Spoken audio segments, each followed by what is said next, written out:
Good evening. Thank you all for coming at short notice. My name is Dean Godson. I'm Director of Policy Exchange. It's my pleasure to be able to welcome you all tonight for this first event in our series, which inaugurates our new prosperity program. There'll be 3 book launches. This is the first of them. We're delighted that Jesse Norman, whom I joined Policy Exchange with on the same day, so we're sort of graduates of the same class back in 2005, Andrew Bailey, whom I haven't seen very much of since our university days together when my hair was on my head rather than on my face. So Andrew was just about able to recognize me, but it's a great privilege to be able to, second of Jesse's books that we've had the pleasure of launching, first on Edmund Burke, part of his own series as one of the most important conservative parliamentary thinkers of our time. We're glad that colleagues and others are here. The usual policy exchange, house rules obtain, no question too outrageous. You just have to state your name and organisation first. So looking forward to a proper, if not a dust-up between our 2 protagonists, at least a thoroughgoing intellectual exchange of the kind which we expect from them both. Please join me in expressing our pleasure in their presence and look forward to your own participation in tonight's event as well. Thank you.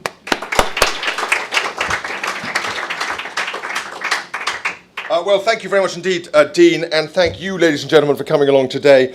We thought the format, the preferred format might be for me to say a few words just of sufficient idiocy or provocative power to get you all going, and then Andrew and I talk for a bit, and then perhaps we'd open it up and you can hit us with whatever you've got. By the way, I hope at least as much to the head of the FCA as to the author of this book. And now I will be skinned alive by Marek, our magnificent bookseller, if I don't say at once that there is a book for sale at the back of this hall, and actually no one can buy this book before you can, ladies and gentlemen, if you buy it today, and I would be delighted to sign a copy at the end, if that would please you as well.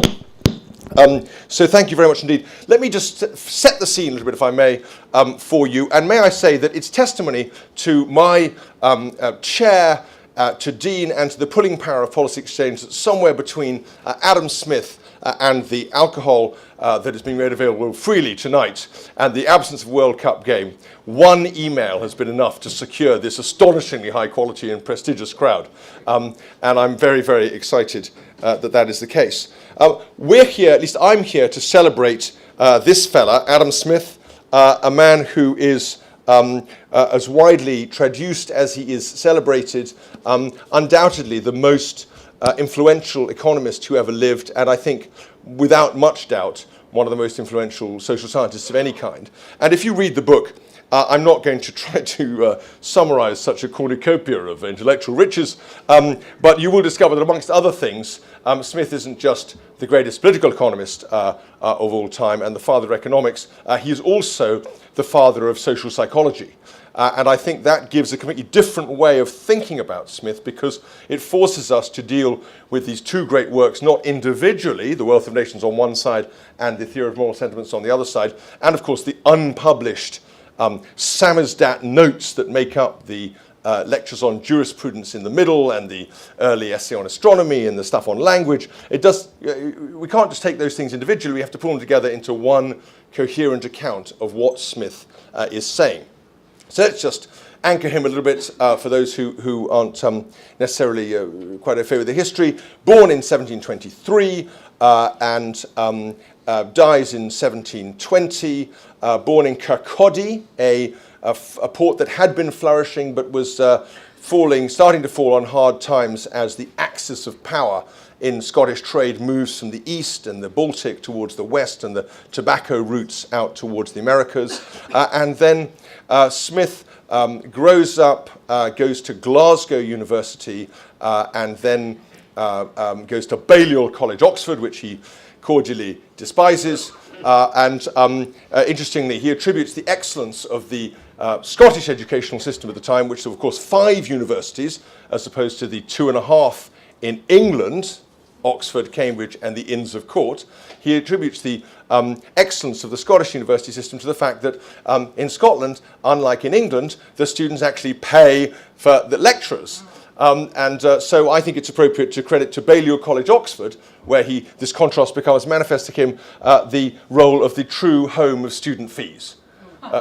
Ladies and gentlemen, which anyone who knows that college will understand the perfect poignancy of that identification. So he goes to Balliol, he comes out of Balliol, and then comes home, and nothing much happens for a few years, and then he gives a series of lectures, goes back to Glasgow as a professor, switches professorship, stays at Glasgow, goes on a great tour for 3 years with 2.5 years with the Duke of Buccleuch, his patron, and then comes back and stays in Scotland for the rest of his life, or in England from time to time as well. The Theory of Moral Sentiments dated 1759, The Wealth of Nations dated 1776, a great year, as you may recall, for literature, if not for colonial relations, since Gibbon's Decline and Fall has also published the first volume in that year, and then lives in great splendour and intellectual splendour, not personal splendour, in the Canongate in Edinburgh until 1790, and leaves a legacy that is not much celebrated except by a few cognoscenti at the time, but then becomes one of everlasting glory as people start to absorb what he says. So let me just focus on a couple of things about Smith, and in particular the Smithian idea of economics and the Smithian idea of trade, and then talk a little bit about crony capitalism, i.e. default ways in which the system that Smith is talking about can go wrong, and then I'm going to sit down and we'll start a wider conversation. So there is a view of Smith,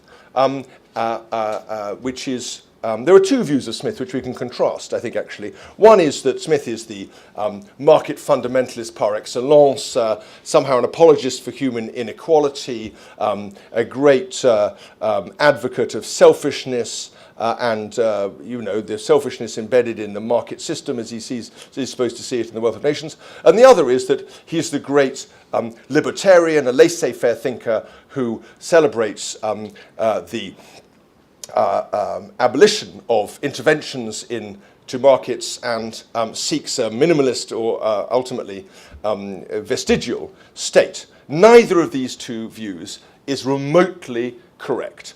And if you believe either of those two views, then I can say with absolute certainty that nothing you think about Smith is true. Smith is a vastly more subtle and interesting figure than that. And for him, markets are not merely the economic atomistic entities of our current theoretical economic models. They are institutions, they are living, breathing entities. We're full of people who have preferences which change over time and change in reaction to each other. They are dynamic, they are continuously evolving, and they don't just evolve in themselves, but they also evolve in relation to the state. So he has a theory of how the state, a political theory about how the state evolves over time, notably in Book 3 of The Wealth of Nations, in which what is seen as the progressive elaboration of property in the form of government was always developed together, he says, develop, as it were, pari passu. And the result is an evolving conception of political economy that anticipates and in some respects forms the template for the Darwinian idea of evolution. And Darwin himself was a great student of Smith, and it's no surprise that the Darwinian theory, when it does start to get revealed in all its glory, has some very Smithian elements. So that is the conception of markets that we're sitting there. That's not surprising in the nest of interventions in markets that existed in the 18th century, in which they were very much the creature not merely of state decisions about customs and excise and the Navigation Acts and the like, but also of clerical and church interventions or guild interventions. It's not surprising that a liberalising message, that is to say, what he calls the system of natural liberty, the removal of impediments to trade, should act to create not merely wealth but also greater equality. After all, the whole point about markets as an era is that they are characteristic of the commercial what he calls commercial society. And commercial society is the replacement, is the successor to feudalism. In feudalism, a person is subordinate personally to another, but in market society, Smith says, every man is in himself a merchant and lives by exchanging, and that is to say, lives in a context of presumed equality, and one where there may be dependence, but it's economic dependence rather than personal subordination. So, of course, in that context, a liberalizing message can be both equalizing and also socially enriching. But what is so interesting is, therefore, to reflect now in an era of the 20th century and 21st century on what the relationship between states and markets might be. And as we can discuss in the Q&A, Smith's theory of the state is vastly more sophisticated, both in terms of its functions and in terms of the things he's prepared to contemplate as state interventions than we give him credit for. Let me now say this. So that is what markets are in broad outline. But markets, of course, and we're talking 50 or 60 years before the development of capitalism, capitalism in its modern sense, and don't take my word for it, you can look at Angus Madison or other great theorists of the longue durée in economics. Capitalism isn't really get going until the 1840s, when you start to see corporations as autonomous pools of capital working alongside and sometimes through and often against markets. That's that combination of markets and corporate power that constitutes, as it were, modern industrial capitalism. And that's before, that really is, we're operating 50 or so years before that with Smith, and in fact more like 65 or 70 years when you get to The Wealth of Nations. So Smith is not a theorist of capitalism, he is a theorist of markets. But astonishingly, he has a theory of what happens when markets and pools of capital go wrong. He has what you might call a theory of crony capitalism. That focuses on three things. And I think it's very interesting just to spell those out, not just because I think they're interesting themselves, but also because I want to ask Andrew some questions about how he thinks crony capitalism is being fought by the FCA at the moment in the financial markets. So there are three things. The first is rent extraction. Okay, now rent extraction, very broadly speaking, is the charging of a non-market price, and you can have good rents in the form of the goodwill and the prestige that occurs when you're associated with branding, but you can have bad rents which occur when companies seek preferred positions, often by manipulating legislators. So that's one thing, rent extraction. And the second is what you might call informational and power asymmetries between insiders and outsiders. Fascinatingly, Smith says that whenever there's a conflict between the masters, that is, people who control labour, and the workers, the interests of the workers should always be preferred in legislation, because the playing field is so naturally unfair between the two, because the asymmetries of power between the two are so great. And I invite you to think about what asymmetries of information and power we might be thinking of these days, especially in relation to things like technology platforms.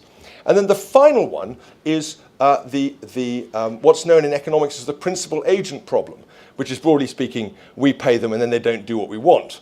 And shareholders with managers who essentially succumb to their own agendas and do not discharge the function for which they have been put into place and may in some sense go native or the like. So those three things are characteristic of Smith's analysis of what I take to be crony capitalism, just as strongly in the 1770s and 80s in relation to the East India Company and the mercantile system and the great colonial empires that were building up at the time, but just as strongly then as now. Those three ideas, rent extraction, informational and power asymmetries, and a principal agent problem. Having said that, ladies and gentlemen, let me shut up. Let me end by repeating, in deference to Marek, that this book is available to be sold at the end of the evening, and I hope you'll load up on it and buy some early Christmas presents for all your friends. Thank you very much indeed.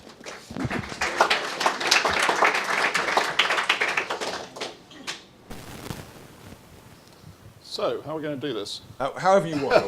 You can ask a few questions. I'll ask you a few questions. Let me offer a few thoughts as well. I've had the advantage of reading the book as well, so I got an advanced copy, which was and it's let me say, without any sense of bias, it is a fascinating book. I mean, in a sense, when you said you were going to write a book on Adam Smith, the first thing is, is another book on Adam Smith, but I can tell you that I'm not making that noise. Or even that noise. it's actually well worth a read for the reasons that Jesse gave. And actually, for me, it actually joins up two of the things that I've done.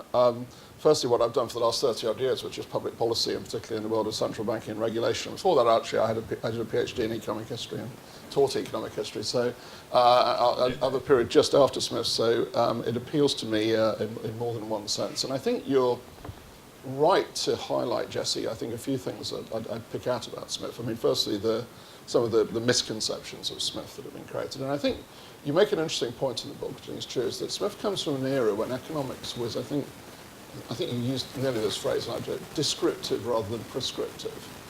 I think prescriptive economics actually really probably postdates certainly the 1815 Corn Laws, passage of the 1815 Corn Law, and what eventually becomes quite topical today, given the comments that were made earlier today, the campaign for the repeal of the Corn Laws. And I think economics at that point becomes more prescriptive.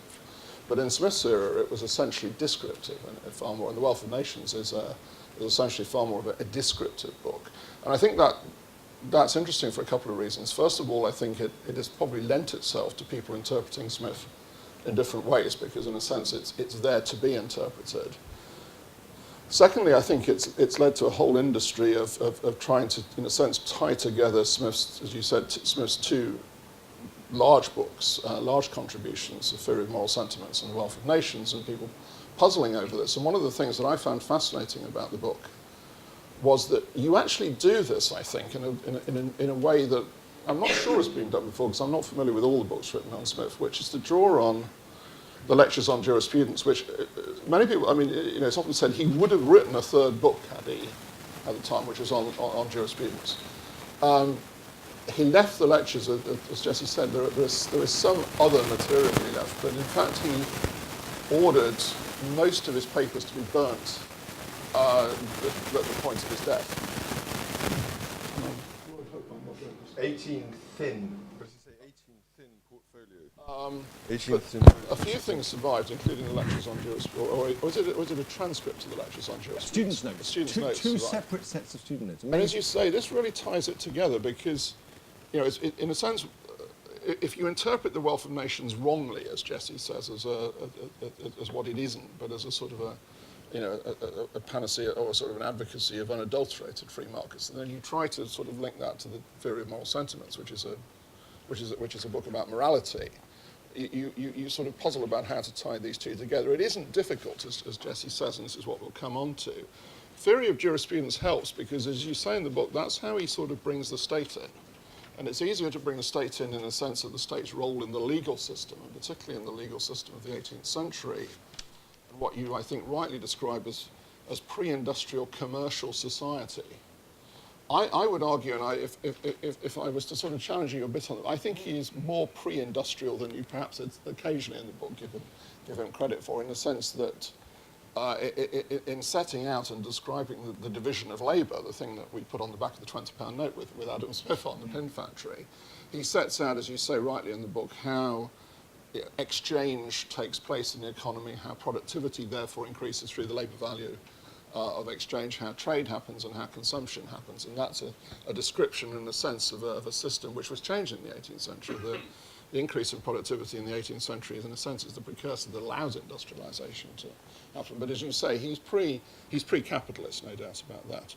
But what he does, and I think this is the sort of the pulling together of the whole thing, is that as well as, in a sense, a sort of a describing of a commercial society, he clearly founds that commercial society on morals, on moral values, on ethics, if you like, and on a role for government and the state. And this is what he challenged about linking Smith to today, and I think what would be very good to talk about, because in Smith, it seems to me, there is a very strong articulation of the public interest. He sets it out quite clearly. I think you produced this quote from The Wealth of Nations. It's also, I think, a quote that Deirdre McCloskey has used in setting out that evolution of commercial society, in saying there will be times when private and public interests clash, and they have to be managed. And Smith, it seems to me, founds, therefore, that view that private interests have to, in a sense, operate within the public interest, within moral values in society, and that's how you tie his two great works together. Yes, well, that's very, very interesting. Let me just make a couple of comments on that. So the first comment I would make is, of course, when you see things, can everyone hear okay? With this great. When you see things not in terms of capitalism, but in terms of commercial society, actually, I think you get a completely different feel for it in a way that's quite interesting.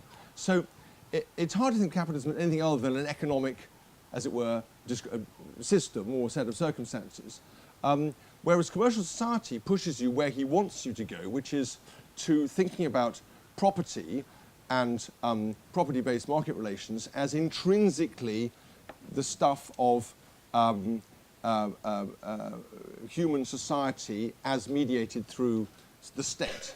And so you are having, when property rights change, which they do through the elaboration of the common law and through statutes, you're automatically in a world of political economy, and so it therefore becomes a mistake in the 19th century, I mean, for perfectly understandable reasons, to isolate the economy as an entity, independent of politics, and to analyze it independently of, as it were, other considerations. And you get lots of benefits from it because you're making simplifying assumptions which allow you to model certain outcomes, and that's where all the benefits of good economics comes. But you're actually doing violence to the nature of what's really going on. What really matters is commercial society rather than capitalism. So it's a social thing. Then the second thing that comes out of that is commercial society for Smith has a built-in legitimacy to it because it's a society.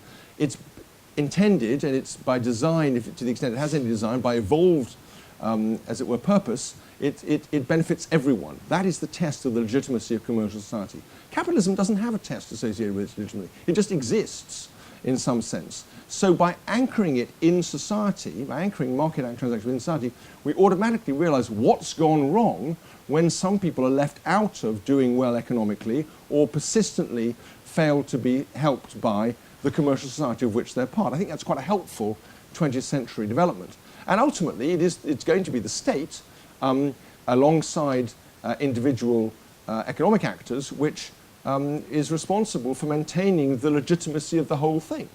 And I think that, again, is quite an important reorientation.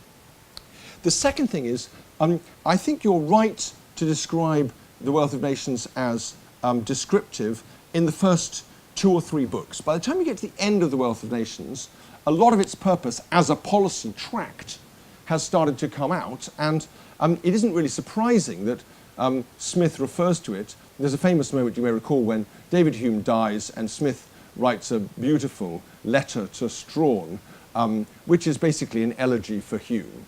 And I might read a bit of it later on if you don't know it. It's absolutely marvellous. And of course it is instantly regarded as a thoroughly provocative attack on established religion in praise of a dreadful atheist. And the roof falls in, and Smith is massively denounced by these great establishment figures. And he says in a letter, he said, I had no idea that a few harmless sheets I'd written on the death of Mr. Hume would bring me more trouble than my very violent attack on the entire commercial society system of Great Britain, mercantile system of Great Britain. And so it is an attack, and there is a big, punchy, as it were, prescriptive message sitting in there. And what is interesting, if you go back, and others have looked at this much more than I can do in the book, but the 18th century is absolutely a time when people have noticed that decisions you make in Parliament can affect economic well-being. And you get an enormous array. There are probably 5,000 Acts of Parliament in the first 3 quarters of the 18th century of an economic nature, trying to make change. And often it's, build this bridge, or don't build this bridge, or, enfranchise these rights. A lot of it's about, as it were, individual people petitioning the Parliament to do things for them. But that, plus an understanding of the way in which numbers are starting to become definitional of economic activity, means the 18th century really does start to be much more recognisable in our terms as a place where commercial exchange takes place, but also policy exchange takes place. And what a better place could we have to celebrate policy exchange than this room? So those are my 2 comments on what you said. I think the interesting thing for me, bringing it up to the sort of experience of recent years, is I think Smith had this sort of view on morality and public interest with Smith. Although he set out, as I said, and you say, a view on the role of the state, I think for Smith, the this question about how the public interest and, how as you say, respect for property rights is enshrined, it is an expectation that it was, in a sense, present in all members of society. There's an obligation, if you like, that runs through society. The reason I think that's relevant to today, and to the, as you draw on in the book, Jesse, the financial crisis, is that I think we arrived at a period, in the sort of, if you like, at the sort of the outbreak of the financial crisis, where, if you like, sort of almost sort of norms in society, and particularly in finance, had moved towards over a period, I think, of at least probably 20 or 30 years. I'm happy to come on to explain why I think that in a moment. An expectation that there was a far more sort of, if you're in the private sector, you let it rip sort of thing. And, yes. and Yes. there's a role for the state and regulators, but it's much diminished. And this is the sort of the so-called light touch regulation era. And that's quite different. And Adam Smith is, in a sense, is prayed in aid. And that's actually, I think, quite different from what Smith himself actually sets out.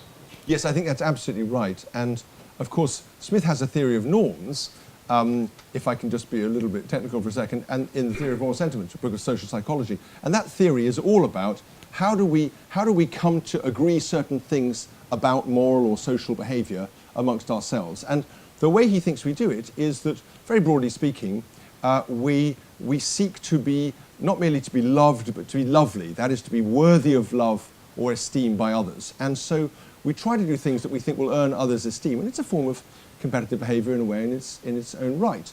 And that, for Smith, creates this great ambivalence between the socially and sometimes economically enriching effects of that competitiveness and the spirit of materialism which animates it, which he really despises. And so there's this extraordinary kind of interplay between those two things. And he thinks that there's something rather debased about the human instinct to admire the rich and the powerful.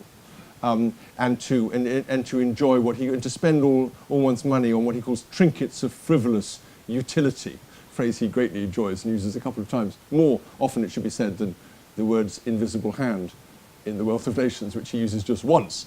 If next time someone says that Smith's got a theory of the invisible hand, you tell them he's got a theory of trinkets of what does he say? Something utility, you'll be more accurate. So there was a normative understanding of what was expected inside a market, was something that went alongside the market because it mediated what transactions were made, what trust existed inside it, how it was viewed by others, and how it was viewed by the state. And the state might cut a market some slack from a belief that it was a fundamentally law-abiding and honourable thing. Now, if that ever existed in the City of London in the pre-1980s, it certainly didn't exist after that, because it turned out that new norms emerged, which, broadly speaking, became fill your boots. And let me just give you a classic moment in human history when we can date this, which is the moment where the partners of Goldman Sachs decide they're going to go public. And that's a crucial moment, because that moment is the moment where Goldman Partners decided that the accrued goodwill in the partnership of 150 years was going to be capitalized and trousered by that generation, okay? And of course, they didn't want to do it. They were worried about they thought it was embarrassing because they would be essentially taking money as it was, which other partners, 150. The revenge of Goldman Sachs. Yeah, exactly. Goldman's blocking technologies being used. No. So for 150 years, partners had not helped themselves to the loot, and this generation did. So they had to tell themselves a story. What was the ratifying story? Well,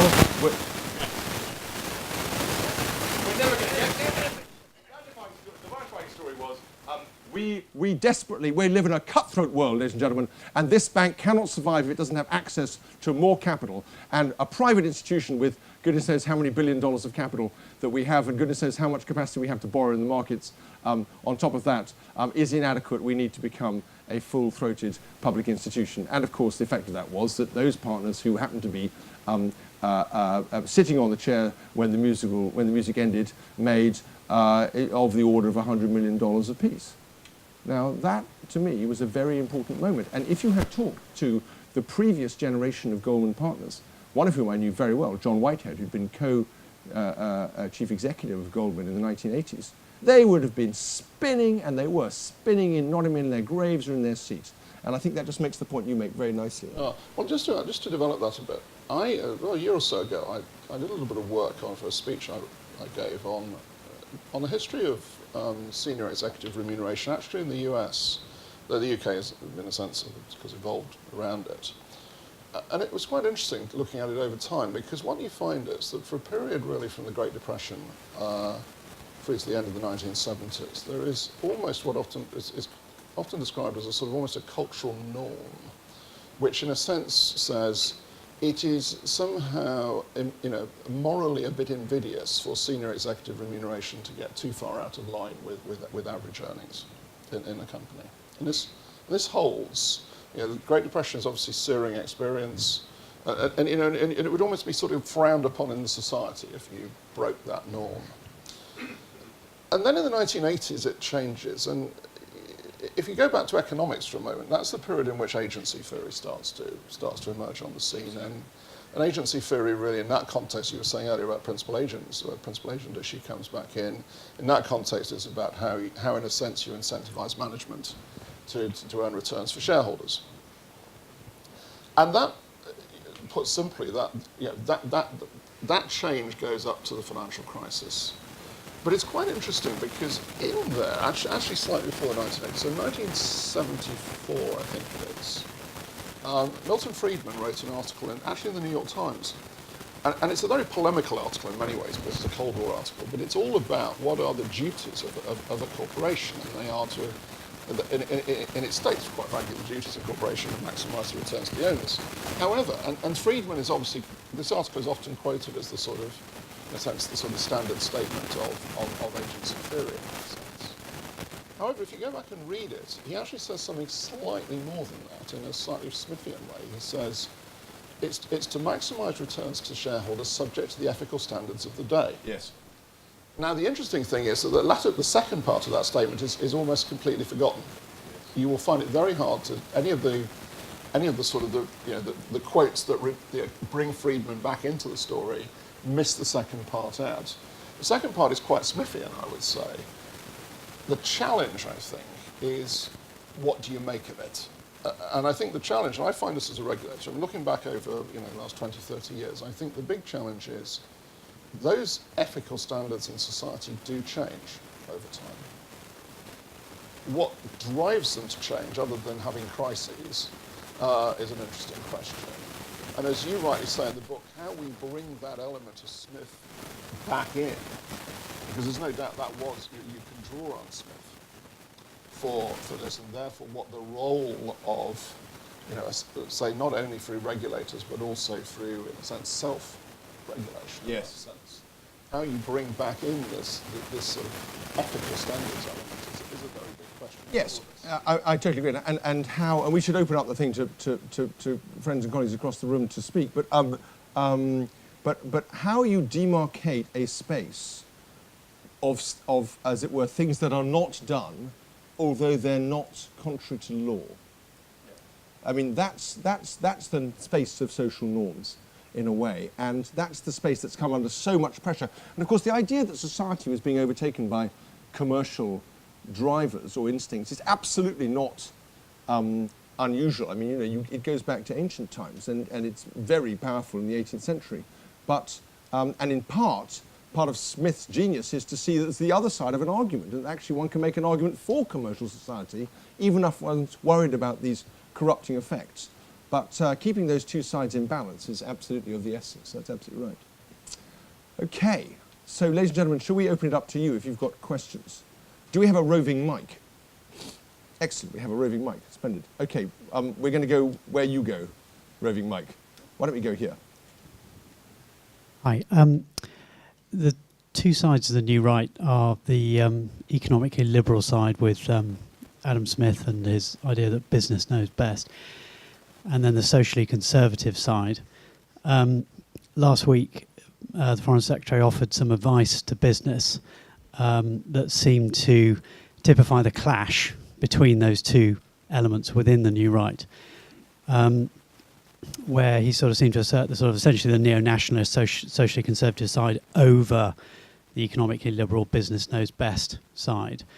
Where do you think Smith would come down in that debate? What advice would he offer business?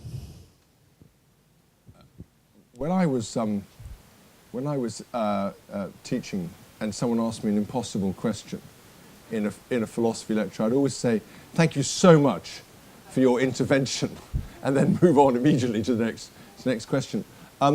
Listen, it's a parlour game to say how would Smith react to X and Y, and of course part of the genius of Smith is that he makes an argument for the commercial effectiveness of markets at the same time as being extremely rude about the pathology of business is that you sometimes see with what I've described as crony capitalism. Now, I don't actually think that's what was going on last week. I think what the Foreign Secretary was talking about was not about business. I don't know, no one knows, but I think he was talking about lobbying, and that's a different matter. And we do know that Smith would have had real concerns about what you might call excessive lobbying that might end up perverting the political system. I don't know whether, I mean, if we will come in, we'll tag team as we go. Keep going, we'll go here. I'm not going to name names when I know you because that's invidious. For the many I don't, exactly. Jeffrey, sorry. My name is Jeff. My name is Jeffrey Owen at Policy Exchange. I know this may be playing the parlour game, which we shouldn't be playing, but inevitably one thinks about what he, Adam Smith, might think about some of our current debates. Now, many people think, and not only on the left, that after around 1980, the capitalist system, especially in the UK and the US, got distorted into some people call neoliberalism, market fundamentalism, over-domination of finance, inequality, all that stuff. And this is sometimes contrasted with the system that existed. Make sure everyone can hear you, Jeffrey, yeah. Sorry? Make sure everyone can hear you. This is sometimes contrasted with the system that prevailed in the 50s and 60s, when finance was much less strong, unions were stronger, there wasn't the same degree of capital movements all over the world, and so on and so on. So there were two, this is what some people say, two different approaches to capitalism. Which one would he have preferred? Right. Do you want to have a shot at that, Andrew, or shall I?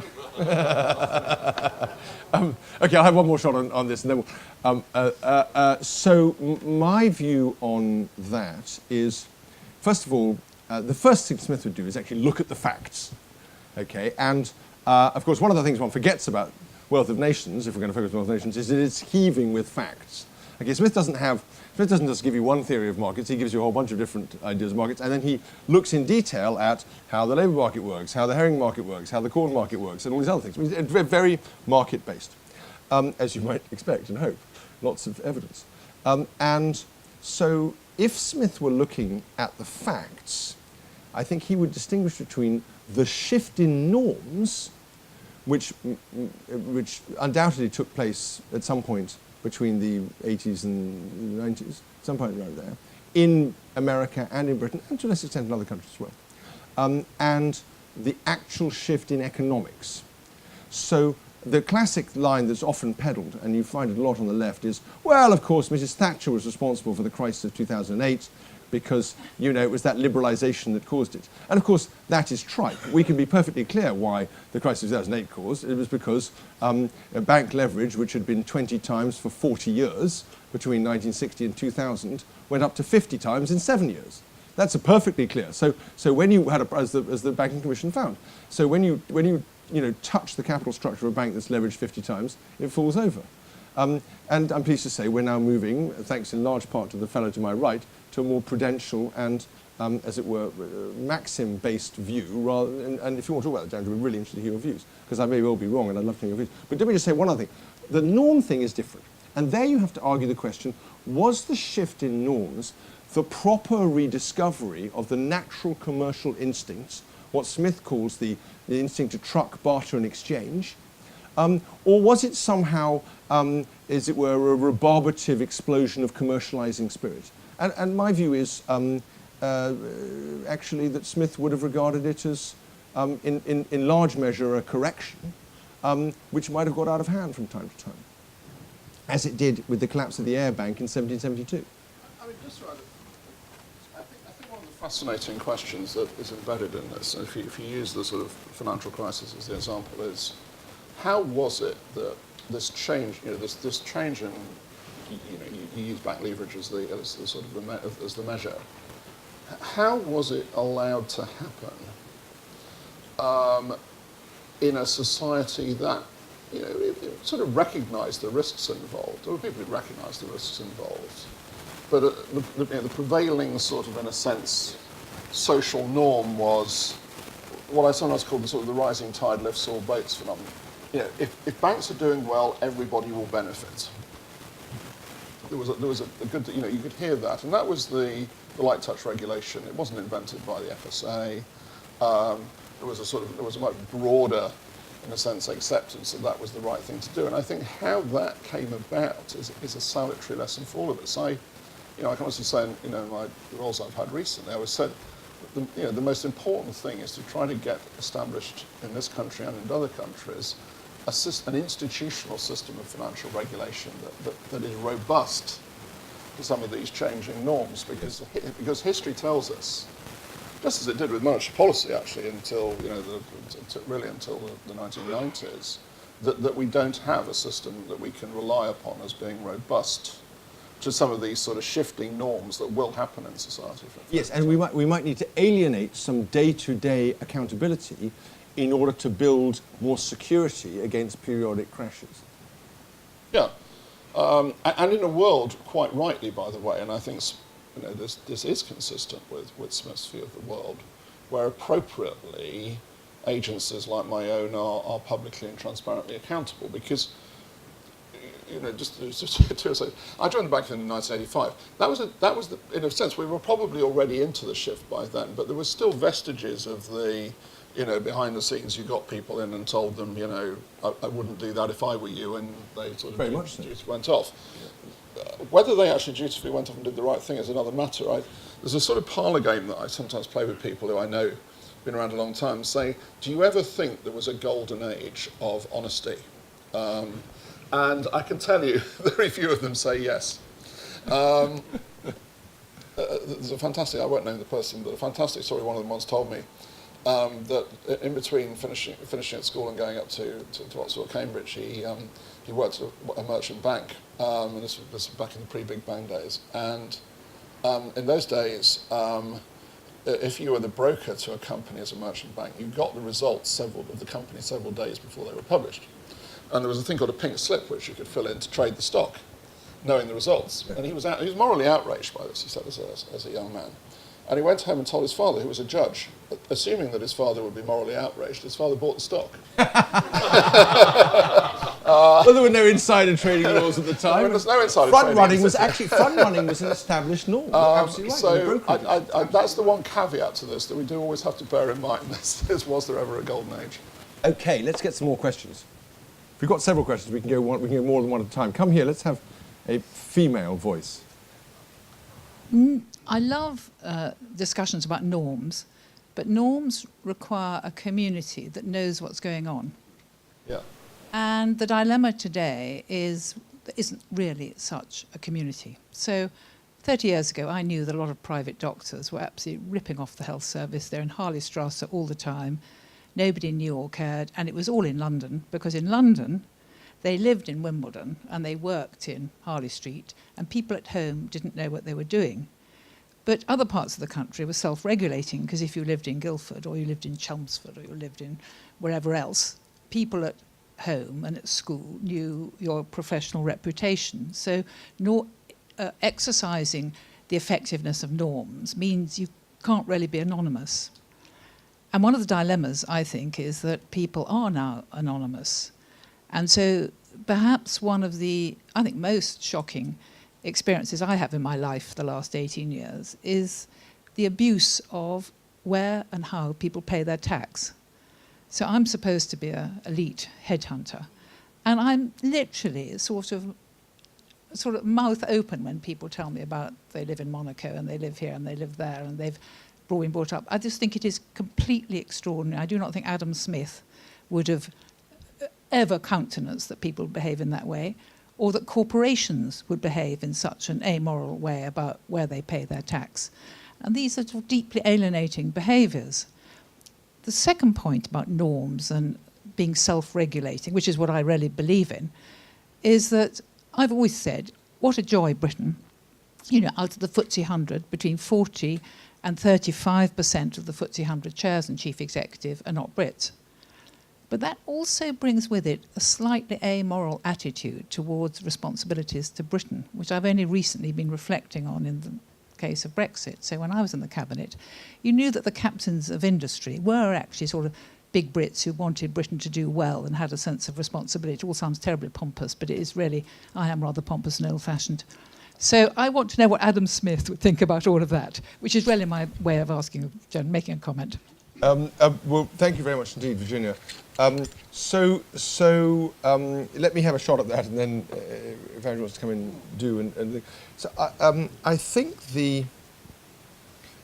there is this fascinating thing, this tension, and you find it in the 18th century, you find it now, between what you might call virtue and wealth. And people who've acquired wealth want to be able to tell a story about their own virtue. Because, of course, in Smithian terms, everyone wants to be, not merely to be loved, but to be lovely. And so the story they tell is how, and of course, as you know, there are different stories. For people who are not wealthy, such as many politicians, it is, but for their priceless commitment to public service, they would be running FTSE 100 companies at any one time. For people who've made it in business, it is in a dog-eat-dog world of meritocracy, merit must triumph, and thank goodness I've been able to make it to the top. And really, it's not about me; it's about the system that rewarding, secretly me. And I think that's part of the problem. The idea that there's no feedback mechanism between misbehaviour and communal condemnation is unbelievable, is obviously absolutely crucially Smithian. And of course, it comes, one has to remember that Smith isn't merely a philosopher and a political economist, he's also a quietly, but pretty obviously, Scottish Presbyterian. He's got a very, very clear sense of what ethical behaviour looks like, and his theory of norms does, as it were, rely on there being enough feedback to reinforce a positive norm. And when you get, and the fascinating thing is then to look at how this theory, which can be used in the macro sense, but also in the micro, works in a technology-enabled world, where norms can get going at very low cost, as it were, using technology, and can sometimes take flight through anonymous support, although in fact everyone thinks they're completely disgusting. I don't think we have an answer to that question. No, and I think you pose a fascinating question, because I think one of the things that lies at the heart of this, and I think, as somebody who's not a politician, I can sort of put this back to you, is going back to Smith. I speak as a headhunter. I've done that, but Smith set out in a sense, this question about sort of norms and morality. So the question about, in a sense, the role of the state for saying that is an acceptable practice or it isn't, and actually the role of broader society for saying that's an acceptable, because the state's only a function of society in that sense. For what is an acceptable practice in terms of paying tax, for what is an acceptable practice in terms of transparency about who owns the property around this building, because it's not easy to find out who owns the property around this building, because it's probably not owned in this country, actually. These are very deep questions, which I think there's an important question about what are the norms and how are they established within society? It also does point to a kind of transparency agenda. If you made clear what the ownership actually was of many things, then these feedback mechanisms could start to operate. And there's potentially an enormous area of public policy. You can, Virginia, but we've got other questions, so let's be very quick. That you had to say how many board meetings the non-executive attend. Well, I thought, why not make all boards and also say where they pay their taxes? I mean, there'd be a whole of rage, but why shouldn't it be all transparent where people pay their taxes? Indeed. I mean, yes. Sorry, we're going to go with another lady, and then we'll come to you, Sarah. So I'm Cheryl Schoenhart-Bailey. I teach at the LSE. I know a lot more about the early 19th century British history than I do about Adam Smith. But let me ask you, if we were to bring a little bit fast forward Adam Smith, sort of thinking about classical economists, and lump him with David Ricardo, David McCulloch, or what I'm wondering is, does it even make sense, and I'll play devil's advocate here, does it even make sense to learn lessons from figures who were living in a society very much, and a lot of people are dancing around this, very much shaped by Christian values? And even up till recently, as Andrew describes, those values have shaped decisions in economics, in economic decision making. So if we think even about, which is very topical now, Brexit and repeal of the Corn Laws, Peel's decision was very much couched in Christian values. And to ignore those and to think about lessons from repeal or lessons from Adam Smith, are we actually distancing ourselves from the context which very fundamentally shaped both philosophers, politicians, voters, all of society? And I'll just add to this, if we think about the norms of behavior now, are we substituting, I'll just say this provocatively, are we substituting other norms like transparency and accountability?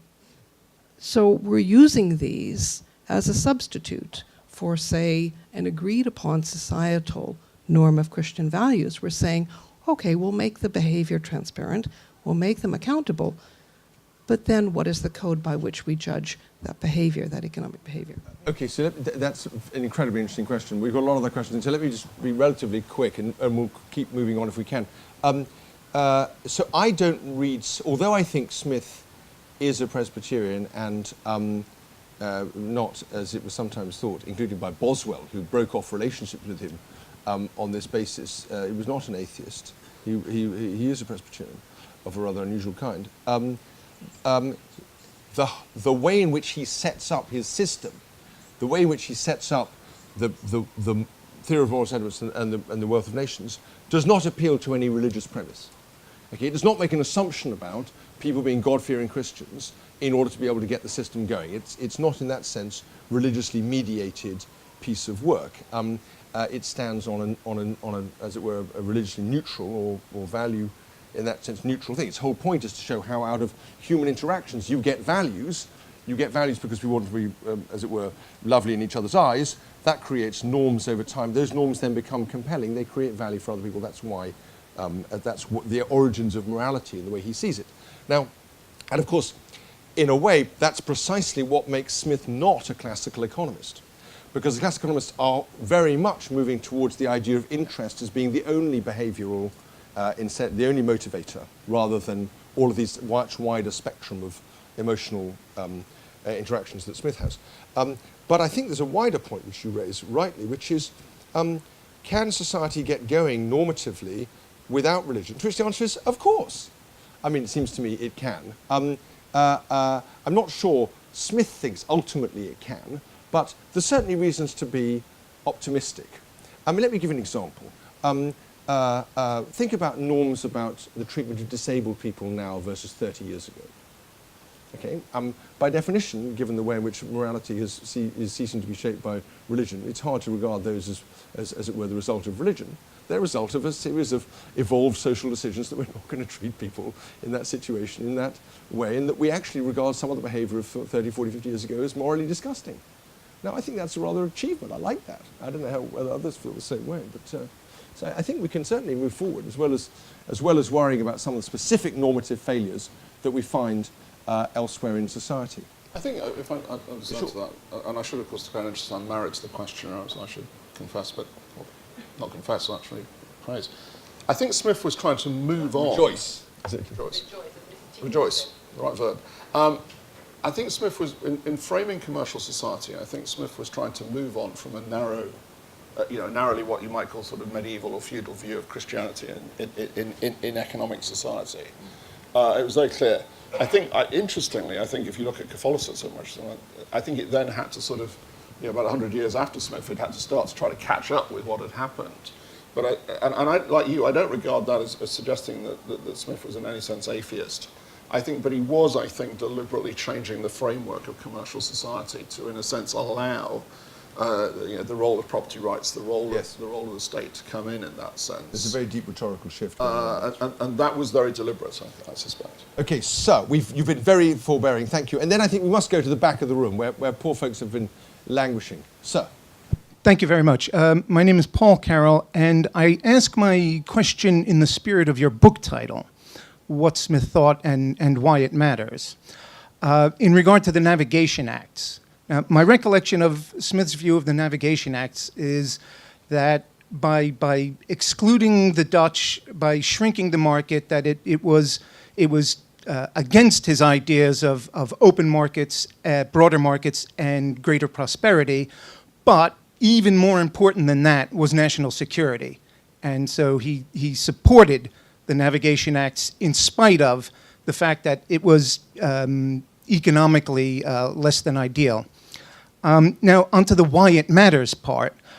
Thinking of today, then, do you think then that things like the U.S. announcing punitive tariffs, for example, against would be more justified against maybe China, but far less justified against the European Union and Canada, because they are certainly less of a problem with national security. So, punitive tariffs for national security, yes or no? Okay, right. So thank you for that. Thank you for that final invitation. You have a remarkably nuanced understanding of Smith's view. Thank you very much indeed for that. You're absolutely right. Smith despises the Navigation Acts for their effect on commerce, but he regards them as regrettable necessities for their effects on national security. And of course, they are just one of a very wide range of interventions he's prepared to contemplate, which include taxing spirits more than beer to reduce the consumption of alcohol, temporary monopolies, a duty in law to pay workers in cash rather than in kind, higher tax on rent than in kind and money. There are lots of different interventions. And of course, special regulation of the banks and of currency. So that's absolutely right. Smith absolutely, of course, Smith believes that liberalising trade is absolutely going to increase people's well-being and prosperity. He also thinks, brilliantly, that there can be moments where you want to discipline someone from cheating. The game theorist in him doesn't want to allow the possibility that you might not want to, as it were, create a tariff or the equivalent in order to keep people honest. Now, you can then, I'm not going to do this, but people can then apply this analysis as they see fit, perhaps in the way you've described or in other ways, but that gives you the tools to do so. Okay, where's our microphonist? Forage heavily at the back there. Hi, so I can buy your book. What's your name? Sorry, Rob Hutton from Thank Bloomberg. you, Rob. Unhelpful question. I can buy your book for, I think, £25 at the back of the room, or I can get it for £20 on Amazon. Yes. I was wondering if you could offer me any... But he won't sign it on Amazon. My signature's worth £5 a book, Rob. Load up. Come on, let's keep going. Any other questions? Tom Dixon, Chief Executive of Freedom. So, Freedom? Yeah. Wow. So, I'm impressed with okay, that. it's a parlour game, but we're playing parlour games. What would Smith today think of the idea of the United Kingdom unilaterally removing all import duties, following the example of Singapore?